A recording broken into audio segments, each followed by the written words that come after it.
কোথায় যাচ্ছি আমরা জাহাপনা? এই মিষ্টি কণ্ঠ যেখানে বলবে সেইখানে হুররাম। শুধু একবার নামটা বলো, সেখানেই রওনা হবে গাড়ি।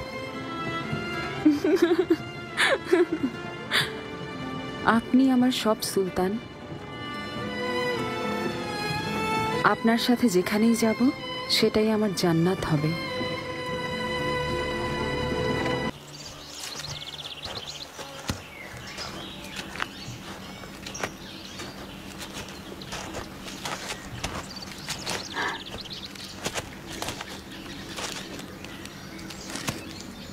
কি করছো তুমি?